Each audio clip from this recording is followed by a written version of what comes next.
Sunrisers Hyderabad 20.50 crore रुपए में इन्होंने खरीदा है वन एंड ओनली प्लेयर जिनका नाम है पैट कमिंस।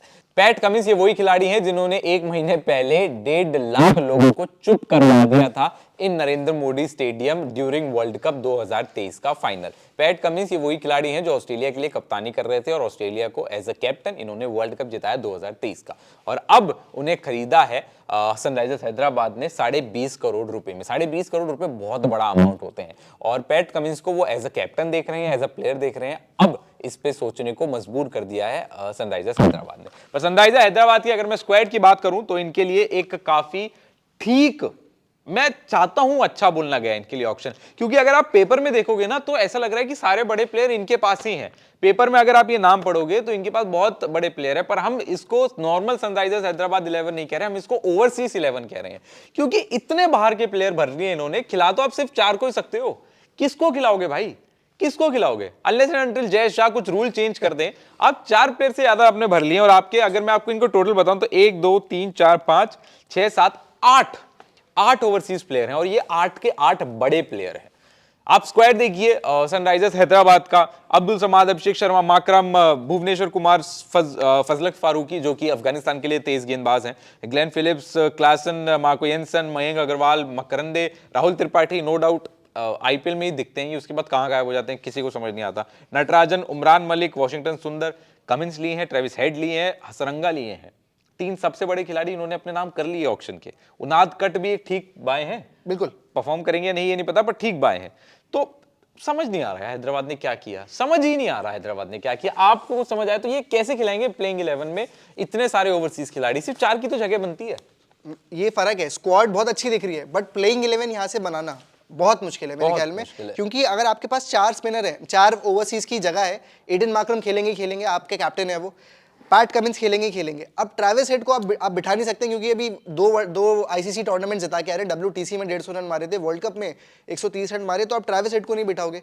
अब मार्को यानसन और ग्लेन फिलिप्स भी हैं, उसके अलावा जो आपके प्लेयर हैं वो हेनरी क्लासन है। अगर हेनरी क्लासन और मार्को यानसन है ऑलरेडी सनराइजर्स हैदराबाद के लिए इतनी अच्छी परफॉर्मेंस कर चुके हैं और जो ये रोल करके देते हैं, बॉलिंग ऑलराउंडर है मार्को यानसन और क्लासन जो बैट्समैन है वो ये रोल जो ऑलरेडी करके देख चुके हैं, ये तो अभी नए प्लेयर्स कर ही नहीं सकते हैं। तो आप हसरंगा भी ऑलरेडी है टीम में, तो ये प्लेइंग 11 कैसे बढ़ने वाली है, इसमें सबसे बड़ी प्रॉब्लम आने वाली है, क्योंकि आप कितने लोगों को बिठाओगे। इंपैक्ट प्लेयर का भी रूल है बट आपके पास मेजॉरिटी ऐसे प्लेयर्स हैं जिनको आप इंपैक्ट प्लेयर की तरह नहीं खिला सकते। तो मेरे ख्याल में स्क्वाड एक अच्छी दिख रही है बट प्लेइंग 11 इस पोजीशन से बनाना बहुत मुश्किल है मेरे हिसाब से। बहुत मुश्किल है प्लेइंग 11 बनाना, ये एक बेहद बड़ी दिक्कत हो सकती है सनराइजर्स हैदराबाद की। नो डाउट 34 करोड़ के साथ आईपीएल ऑक्शन में उतरे थे, पैसे बहुत सारे थे, पैसे खर्च भी बहुत सारे कर दिए, पर अब खिलाओगे किसको?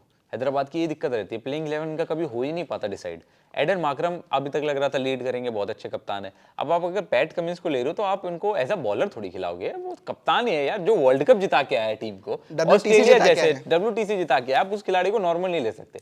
अब अगर उनको नहीं लोगे, माकरम को नॉर्मल चलो आपने बिठा भी दिया, माकरम को आपने खिला भी लिया, मार्को यानसन को बिठाओगे या आप क्लासन को बिठाओगे या आप हसरंगा को बिठाओगे या आप ट्रेविस हेड को बिठाओगे, आप किसको बिठाओगे? अगर मैं इंडियन बल्लेबाजों की बात करूं तो आपके पास मयंक अग्रवाल हैं, जो ओपन करेंगे मेरे हिसाब से, राहुल त्रिपाठी हैं, 2 बहुत अच्छे प्लेयर आपके पास हो गए।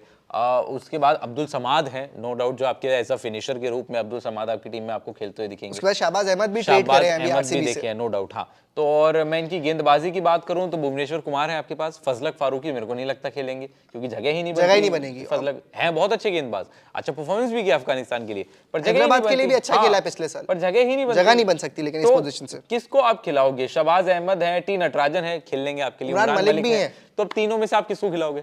3 पेसर के साथ तो आप नहीं उतर सकते इंडियन पिचेस पे, ये इसकी बात भी है। 3 पेसर के साथ अगर आप उतर रहे हो तो मतलब फिर आपके पास स्पिनर्स में 2 स्पिनर्स आपको होने चाहिए, बट मार्कंडे के अलावा मेरे ख्याल में आप शाहबाज अहमद के साथ, आप शाहबाज अहमद आपको 4 ओवर दे सकते नहीं दे सकते, ये कंडीशंस पे डिपेंड करेगा। हर मैच में आपको वॉशिंगटन सुंदर 2-2 ओवर करके आप बांट सकते हैं, बट इंडियन कोर तो अच्छा है एसआरएच का, इंडियन कोर अच्छा है काफी, ऐसी बात नहीं है, बट उसके अलावा जो ओवरसीज ले लिए हैं इतने सारे प्लेयर, अब उनको किस तरीके से खिलाने वाले, क्योंकि मेजॉरिटी ऑलराउंडर्स है उसमें। पैट कमिंस को आप इंपैक्ट प्लेयर की तरह नहीं रख सकते, मार्को यानसन को आप इंपैक्ट प्लेयर की तरह नहीं रख सकते, तो वो इंपैक्ट प्लेयर यहाँ पे अब इस टीम के लिए स्पेसिफिकली बहुत इंपॉर्टेंट रहने वाला है।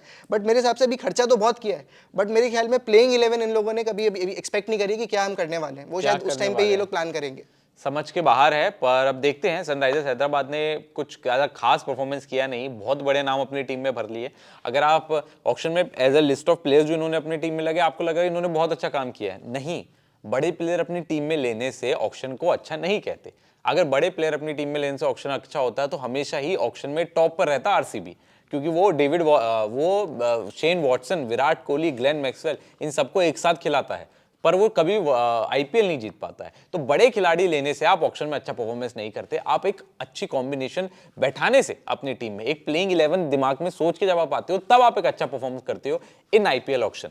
ऐसा फिलहाल हैदराबाद ने करता हुआ हमें तो नहीं दिखा। नहीं। इनके दिमाग में कुछ अलग बात चल रही हो तो वो पता चल जाएगा कुछ ही महीनों में जब आईपीएल 2024 शुरू होगा। पर फिलहाल हमारी तरफ से एक खराब प्रदर्शन रहा हैदराबाद का इन आईपीएल ऑक्शन 2024। अगर कुछ नई अपडेट आती है तो वो हम आपको बताते रहेंगे, ओनली ऑन क्रिकेट कंट्री।